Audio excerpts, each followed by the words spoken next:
Hi guys, welcome to my study compass. In this video, I'll be walking you through the past paper Math P4 Variant 1 May-June 2019.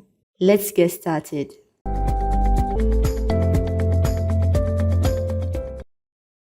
Translate shape T by the vector -1, 6. Label the image A.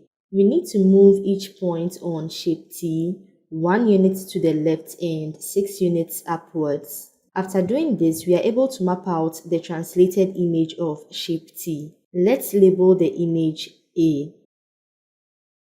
Rotate shape T about the point 53 through 180 degrees. Label the image B. Rotating a shape 180 degrees is pretty straightforward.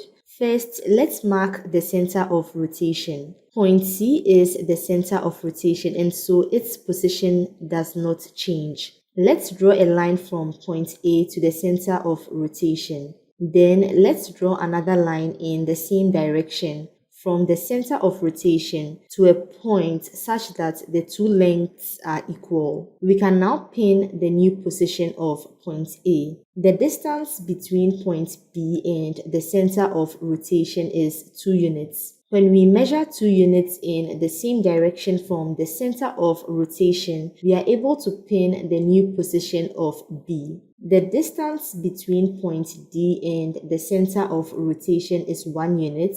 When we measure 1 unit in the same direction from the center of rotation, we are able to pin the new position of point D. So now that we have pinned the new positions of all the points, we can now map out the rotated image of shape T. Let's label the image B.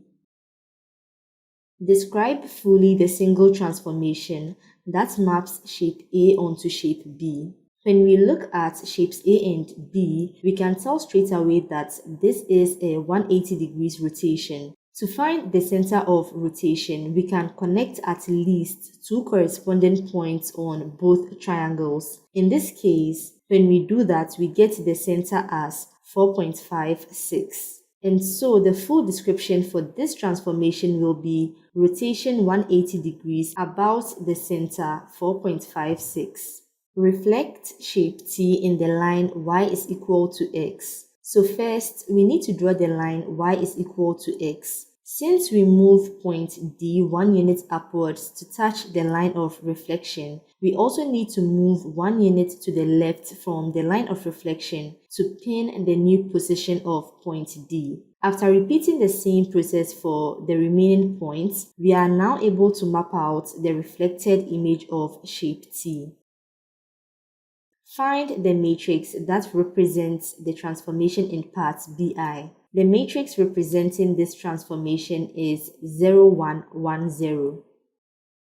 The table shows some values for y is equal to x cubed plus 3x squared plus 2. Complete the table. When we substitute x is equal to -3 into the equation, we get y equals 2. For x equals 0, we have y equals 2. And for x equals 1, we get y equals 6. On the grid, draw the graph of y is equal to x cubed plus 3x squared plus 2 for x is greater than and equal to -3.5 and less than and equal to 1.5. So on the grid, we draw all the points given in the table, then connect them with a smooth line. Use your graph to solve the equation x cubed plus 3x squared plus 2 equals 0 for x is greater than and equal to -3.5 and less than and equal to 1.5.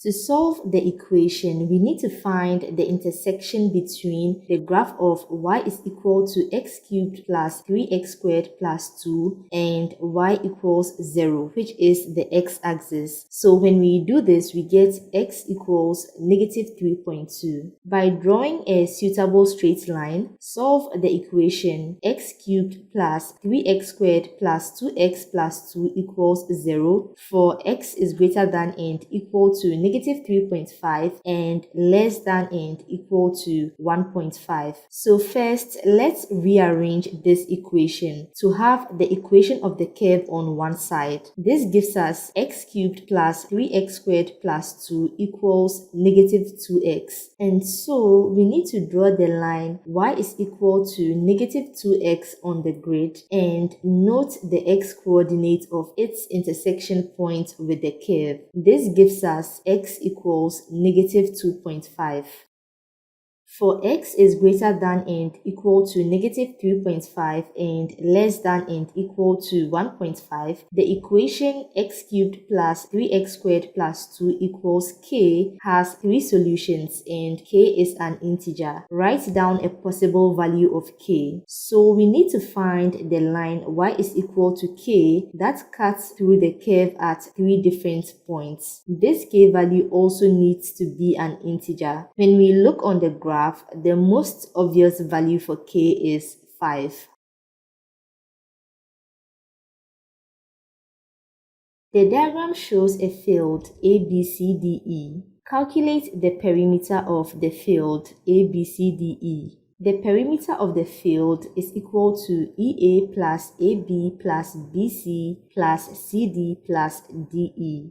We've been given the lengths of EA, AB, and BC. To find the lengths of CD and DE, we can apply the Pythagoras theorem. So for CD, we have CB squared is equal to CD squared plus DB squared. CB is 170 meters. DB is 150 meters. When we slot in these values into the equation and make CD the subject, we get 80 meters. For DE, we have DE squared equals EA squared plus AD squared. EA is 50 meters, AD is 120 meters. When we slot in these values into the equation and make DE the subject, we get 130 meters. So when we put in all these values into our initial equation, we get the perimeter of the field as 530 meters. Calculate angle ABD. We've been given all the lengths of triangle ABD, and so we can easily find angle ABD by applying the cosine rule. When we do this and make angle ABD the subject, we get cosine inverse of AD squared minus the sum of AB squared and BD squared divided by negative 2 times AB times BD. AD is 120, AB is 100, and BD is 150. So after placing these values into the equation, we get angle ABD equals 52.9 degrees, correct to one decimal place. Calculate angle CBD. We can apply SOHCAHTOA to find angle CBD. This gives us cosine of angle CBD equals DB over CB. DB is 150 meters, CB is 170 meters. And so when we make angle CBD the subject, we have cosine inverse of 150 meters over 170 meters. When we type this into the calculator, we get 28.1 degrees, correct to one decimal place. The point C is due north of point B. Find the bearing of D from B. Point C is due north of point B. This north has been indicated with an orange arrow. The bearing of D from B has been indicated with a red arrow. This bearing is equal to 360 degrees minus alpha, which is angle CBD. From the previous question, we found this angle as 28.1 degrees, and so 360 degrees minus 28.1 degrees gives us 331.9 degrees. Calculate the area of the field ABCDE. Give your answer in hectares. 1 hectare is equal to 10,000 meters squared. The area of the field is equal to the sum of the areas of triangles DEA, ADB, and BDC. Triangle DEA is half times 50 times 120 meters squared. Triangle ADB is half times 150 times 80 meters squared. And triangle BDC is half of 100 times 150 times sine 52.9 degrees meters squared. This gives us 15,000 meters squared, correct to 3 significant figures. To convert this value to hectares, we divide by 10,000 and we get 1.5 hectares as our final answer. The test scores of 14 students are shown below. Find the range, mode, median, and mean of the test scores. The range is the difference between the maximum score and the minimum score. The maximum score is 27. The minimum score is 20. 27 minus 20 gives us 7. The mode is the most recurring score, and so from the list, this score is 21. The median number is the same as the middle score. To find the median, we first need to rearrange the scores in ascending order. In this case, we end up with two middle numbers, 22 and 23. And so to get the median, we add 22 and 23, then we divide by 2. This gives us 22.5. The mean is equal to sigma f of x, which is the total sum of all the scores divided by the number of scores, which is 14. When we type this into the calculator, we get 22.7. A student is chosen at random. Find the probability that this student has a test score of more than 24. This probability is equal to the number of students with a score greater than 24, which is 3, divided by the total number of students, which is 14. And so our final answer is 3 over 14. Petra records the score in each test she takes. The mean of the first n scores is x. The mean of the first n-1 scores is x plus 1. Find the nth score in terms of n and x. Give your answer in its simplest form. For the first n scores, the mean, which is x, is equal to the total of the scores divided by n. When we make total scores the subject, we get n times x. For the first n-1 scores, the mean, which is x plus 1, is equal to the total score minus the nth score divided by n-1. We know that the total score is nx. So from here, all we need to do is rearrange the equation to make the nth score the subject of the equation. n-1 divides on one side of the equation, and so it goes to multiply x plus 1 on the other side of the equation. When we make the nth score the subject, we have nx minus n-1 times x plus 1. When we expand the brackets and simplify the equation further, we end up with x minus n plus 1. During 1 year, the midday temperatures T degrees Celsius in Zedford were recorded. The table shows the results. Calculate an estimate of the mean. Mean equals sigma f of x divided by sigma f. To get sigma f of x, we first need to calculate the average temperature for each temperature interval. So for T is greater than 0 and less than and equal to 10, we have 0 plus 10 divided by 2, giving us 5. 10 plus 15 divided by 2 is 12.5. 15 plus 20 divided by 2 is 17.5. 20 plus 25 divided by 2 is 22.5. And 25 plus 35 divided by 2 is 30. And so for sigma f of x, we have 5 times 50 plus 85 times 12.5 plus 100 times 17.5 plus 120 times 22.5 plus 10 times 30, all divided by sigma f, which is 50 plus 85 plus 100 plus 120 plus 10. When we type this into the calculator, we get 16.6, correct to 3 significant figures. Complete the histogram to show the information in the table. Frequency density equals frequency divided by the interval width. For t greater than 10 and less than and equal to 15, the frequency density is 85 divided by 15 minus 10, which is 17. For t greater than 0 and less than and equal to 10, the frequency density is 50 divided by 10 minus 0, which is 5. For t greater than 15 and less than and equal to 20, the frequency density is 100 divided by 20 minus 15, which is 20. For t greater than 20 and less than and equal to 25, the frequency density is 120 divided by 25 minus 20, which is 24. For t greater than 25 and less than and equal to 35, the frequency density is 10 divided by 35 minus 25, which is 1.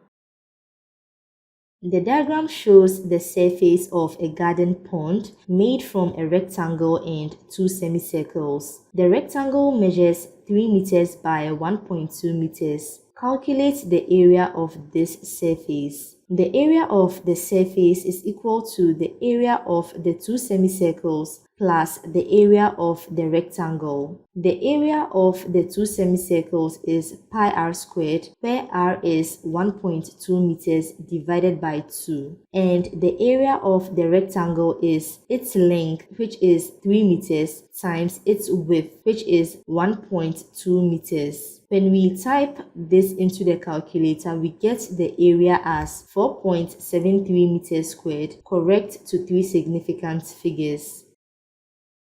The pond is a prison and the water in the pond has a depth of 20 centimeters. Calculate the number of liters of water in the pond. The volume of the water in the pond will be equal to the cross-sectional area of the pond, which we have found as 4.73 meters squared, times the depth of the water, which is 20 centimeters. To convert 20 centimeters to meters, we multiply by 10 raised to the power negative 2. This gives us 0.946 meter cubed. To convert 0.946 meter cubed to liters, we multiply by 1000, and so this gives us 946 liters. After a rainfall, the number of liters of water in the pond is 1007. Calculate the increase in the depth of water in the pond. Give your answer in centimeters. The cross-sectional area of the pond is fixed, and so the increase in volume is equal to the cross-sectional area times the increase in height, which we have represented as change in h, or delta h. Now let's make delta h the subject of the formula. The change in volume is 1007 minus 946 liters, and the cross-sectional area is 4.73 meters squared. To convert liters to meter cubed, we divide by 1000. From here, we get the increase in height as 0.0129 meters. To convert to centimeters, we multiply by 100, and this gives us 1.29 centimeters. Set E represents students in a school. Set F represents students who play football. Set B are students who play baseball. There are 240 students in the school. 120 students play football. 40 students play baseball. 90 students play football but not baseball. Complete the Venn diagram to show this information. Okay, so let's start here. The 90 students who play football but not baseball will be placed here. We've also been told that a total of 120 students play football. This means that when we add 90 to the number in this region, we have to get 120. And so by subtracting 90 from 120, we get 30. 40 students play baseball, and so when we add 30 to the number in this region, we should get 40. By subtracting 30 from 40, we get this number as 10. 90 plus 30 plus 10 equals 130. So when we subtract 130 from the 240 students in the school, we get 110, which represents the number of students who do not play football or baseball. Find the number of students who do not play football and do not play baseball. As we discussed earlier in the previous question, this number is 110. A student in the school is chosen at random. Find the probability that this student plays baseball but not football. This probability is equal to the number of students who play baseball but not football, which is 10, divided by the total number of students, which is 240. When we simplify this further, we get the probability as 1/24. Two students who play baseball are chosen at random. Find the probability that they both also play football. Unlike the previous question where the student was picked at random from the pool of students, this time around, the student is picked from a pool of baseball students, and we know that the total number of students who play baseball is 40. So the probability that the first student picked from this pool also plays football is equal to the number of students who play baseball and football, which is 30, divided by the number of students who play baseball, which is 40. After the student is picked, the pool reduces by 1, and so for the second pick, we have the probability as 29/39. When we type this into the calculator, we get 29/52. S is equal to UT plus half AT squared. Find S when T is equal to 26.5, U equals 104.3, and A is equal to -2.2. Give your answer in standard form, correct to 4 significant figures. In the first step, we substitute the numbers given for the letters into the equation. This gives us UT as 104.3 times 26.5 plus half AT squared, which is half times -2.2 times 26.5 squared. When we type this into the calculator, we get 1991, correct to 4 significant figures. To convert this into standard form, we move the decimal point from the end to a position after the first non-zero digits. This gives us 1.991. Since we moved 3 times to the left, we multiply 1.991 by 10 raised to the power positive 3. So our final answer here is 1.991 times 10 raised to the power 3. Rearrange the formula to write A in terms of U, T, and S. So we need to make A the subject of the equation. First, we need to clear UT. Since it's adding on this side of the equation, it goes to subtract S on the other side of the equation, giving us half AT squared equals S minus UT. To make A the subject, 2 goes to multiply on the other side of the equation, and T squared goes to divide. Our final answer becomes A equals 2 times S minus UT over T squared. The difference between the areas of the two rectangles is 62 centimeters squared. Show that x squared plus 2x minus 63 equals 0. We are told that the difference between the two rectangles is 62 centimeters squared. So we have the area of the big rectangle, which is x minus 1 times 2x plus 3, minus the area of the small rectangle, which is x minus 2 times x plus 1, being equal to 62. From here, all we need to do is to simplify the equation to be in the form provided in the question. When we expand x minus 1 times 2x plus 3, we get 2x squared plus x minus 3. And when we expand x plus 1 times x minus 2, we have x squared minus x minus 2. We need to be careful with the second bracket because the minus affects all the terms in the brackets. This gives us 2x squared minus x squared, x minus minus x, which is x plus x, negative 3 minus minus 2, which is negative 3 plus 2. To leave 0 on one side of the equation, we move 62 to join the rest of the terms, and it becomes minus 62.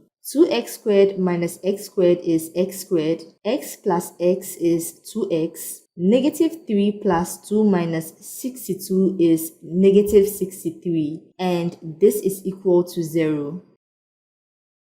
Factorize x squared plus 2x minus 63. 2x can be rewritten as 9x minus 7x. For the first two terms, when we factor out x, we have x minus 7, and for the final two terms, when we factor out 9, we have x minus 7. This can be rewritten as x plus 9 times x minus 7, which is our final answer. Solve the equation x squared plus 2x minus 63 equals 0 to find the difference between the perimeters of the two rectangles. Since we have already factorized x squared plus 2x minus 63 in the previous question, we have x plus 9 times x minus 7 equals 0. This gives us x equals negative 9, x equals 7. Under this scenario where we are dealing with lengths, x cannot be negative, and so x is equal to 7. When we substitute 7 into these expressions, we get the values for the length and width of both rectangles. Hence, the difference in perimeter will be the perimeter of the big rectangle, which is 2 times 6 plus 17 centimeters, minus the perimeter of the small rectangle, which is 2 times 8 plus 5 centimeters. This gives us the perimeter difference as 20 centimeters. The price of a book increases from $2.50 to $2.65. Calculate the percentage increase. The formula for finding a percentage increase is the increase divided by the initial value times 100%. In this case, the increase is $2.65 minus $2.50. The initial price of the book is $2.50. When we type this into the calculator, we get the percentage increase as 6%. Scott invests $500 for 7 years at a rate of 1.5% per year simple interest. Calculate the value of his investment at the end of the 7 years. The value of Scott's investment will be the initial amount he invested, which is $500, plus the total interest he has earned on top of this initial amount, which can be calculated as 7 times 1.5 over 100 times $500. This gives us $552.50. In a city, the population is increasing exponentially at a rate of 1.6% per year. Find the overall percentage increase at the end of 20 years. We are dealing with an exponential increase, and so we need to apply the exponential formula. And so the overall percentage will be 1 plus r over 100 all raised to the power t. We've been given r as 1.6 and t as 20. This gives us 137.4%. When we subtract this value from 100%, we get the percentage increase as 37.4%. The population of a village is 6,400. The population is decreasing exponentially at a rate of r% per year. After 22 years, the population will be 2,607. Find the value of r. We can also apply the exponential formula in this case as well. Note that since the population is decreasing, this becomes minus. Since we are interested in finding r, let's make r the subject of the equation. This gives us r equals 100 times 1 minus t root big A over small a.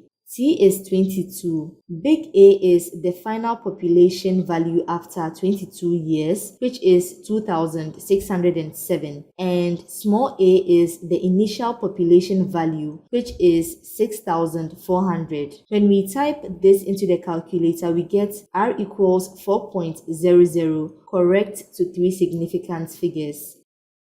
F of x equals 7x minus 2. G of x equals x squared plus 1. H of x equals 3 raised to the power x. Find g of h of 2. So first, let's find g of h of x. This means that wherever we see x in g of x, we take it out and replace it with h of x, which is 3 raised to the power x. This gives us 3 raised to the power x all squared plus 1. The powers of 3 multiply to give us 2x. Now we can find g of h of 2 by replacing x with 2 in the expression we have found for g of h of x. When we do this, we get 82. Find f inverse of x. We've been given f of x as 7x minus 2. In the first step, we replace f of x with x and replace x with y. From here, we need to make y the subject, and this gives us y equals x plus 2 over 7. The expression we have found for y is the same as f inverse of x. And so f inverse of x is also equal to x plus 2 over 7. G of x is equal to ax raised to the power 4 plus bx squared plus c. Find the values of a, b, and c. What we need to do is to find g of x in the form specified in the question, so we will be able to find the values of a, b, and c. So to find g of x, we are going to take out x in g of x and replace it with g of x, which is x squared plus 1. To expand the square brackets, we square x squared. X squared all squared gives us x raised to the power 4. Then we multiply both x squared and 1, then multiply by 2, which gives us 2x squared. Now we need to square 1. 1 squared is 1. 1 plus 1 gives us 2. So we have g of x as x raised to the power 4 plus 2x squared plus 2. When we make the comparison, we get a equals 1, b equals 2, and c is also equal to 2. Find x when h of f of x is equal to 81. To find h of f of x, we take out the x in h of x and replace it with f of x, which is 7x minus 2. We can write 81 as 3 raised to the power 4. Now that both sides of the equation have the same base, then it means that their indices must be equal. So 7x minus 2 equals 4. When we make x the subject, we get 4 plus 2 over 7, which is 6 over 7. The volume of each of the following solids is 1000 centimeters cubed. Calculate the value of x for each solid. A cube with side length x centimeters. When we apply the formula for volume of a cube, we have v equals x cubed.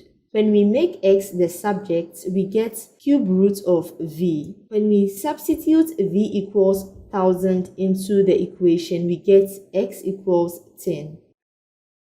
Calculate the value of x for a sphere with radius x centimeters. When we apply the formula for volume of a sphere, we have v equals 4 over 3 times pi x cubed. When we make x the subject, we have cube root of 3v divided by 4 pi. When we substitute v equals 1000 into the equation, we get x equals 6.20 centimeters, correct to 3 significant figures.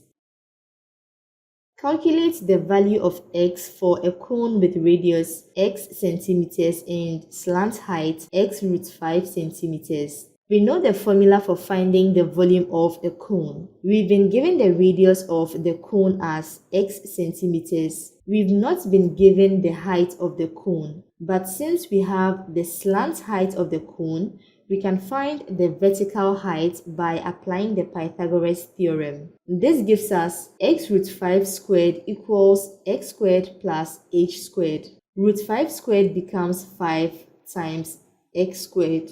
When we move x squared to the other side of the equation, we have 5x squared minus x squared giving us 4x squared. When we take square root of both sides, we get h equals square root of 4x squared. Square root of 4 is 2 and square root of x squared is x. So now that we have found h as 2x, we have v equals 1 over 3 pi times x squared times 2x. 2 times 1 over 3 is 2 over 3 and x squared times x is x cubed. When we make x the subject, we get cube root of 3v divided by 2 pi. So now when we substitute v equals 1000 into the equation, we get x equals 7.82 centimeters, correct to 3 significant figures. Calculate the value of x for a prism with a right-angled triangle as its cross-section. We know the formula for finding the volume of a prism is the area of its cross-section times its length. In this case, the cross-section is in the shape of a triangle, and the area of a triangle is half times base times height. From the diagram, the base is x, the height is x over 2, and the length of the prism is 27x over 2. Half times 27 over 2 is 27 over 8, and x times x is x cubed. From here, when we make x the subject, we get cube root of 8v over 27. When we substitute v equals 1000 into the equation, we get x equals 6.67 centimeters, correct to 3 significant figures. Brad traveled from his home in New York to Chamonix. Find the overall average speed of Brad's journey from his home in New York to Chamonix. Show all your working and give your answer in kilometers per hour. Average speed is equal to the total distance traveled divided by the total time duration. So first, let's find the total distance Brad traveled for his entire journey. This can be split into 3 parts. In the first part, we were given the speed and time duration. To find the distance traveled, we multiply the speed, which is 18 kilometers per hour, and the time, which is 55 minutes. To convert to hours, we divide 55 by 60, and this gives us 16.5 kilometers. In the second part, we are told to take his flight path as an arc of a circle. This means that the distance traveled will be equal to the sector angle, which is 55.5 degrees over 360 degrees times 2 pi times the radius of the circle, which is 6,400 kilometers. This gives us 5920 pi over 3 kilometers. In the third part, we've been given the speed and time duration. And so the distance traveled will be the speed, which is 65 kilometers per hour, times the time duration, which is 1 hour 36 minutes. Or 96 minutes. To convert 96 minutes to hours, we divide by 60, and this gives us 104 kilometers. Finding the total time duration is a bit trickier, but let's try to break it down step by step. We were told that Brad left home at 16:30 and the travel duration from his home to the New York airport took 55 minutes. This means that Brad arrived at the airport at 17:25. Then we were also told that Brad left the New York airport at 22:15, which means he spent a total of 4 hours and 50 minutes waiting at the airport. After his departure from the New York airport, we are told that Brad arrived in Geneva at 11:25 Geneva time. The local time in Geneva is 6 hours ahead of the time in New York. And so subtracting 6 hours from 11:25, we get the New York local time, which is 5:25. So from 22:15 to 5:25, we get the travel duration from New York to Geneva as 7 hours 10 minutes. Brad arrived in Geneva at 5:25 and departed from Geneva at 13 o'clock, which is 8 o'clock New York local time, which is what we are working with. This means that he waited a total of 1 hour 35 minutes in Geneva. In the question, we were given his travel duration from Geneva to Chamonix as 1 hour 36 minutes. And so to get the total time duration for Brad's entire journey, we have 55 minutes plus 4 hours 50 minutes plus 7 hours 10 minutes plus 1 hour 35 minutes plus 1 hour 36 minutes. This gives us 16 hours 6 minutes or 16.1 hours. When we put the total distance traveled and the time duration into the equation, we get the average speed as 393 kilometers per hour, correct to 3 significant figures. Thank you for watching. I hope you found this video useful. See you in the next video. Bye guys.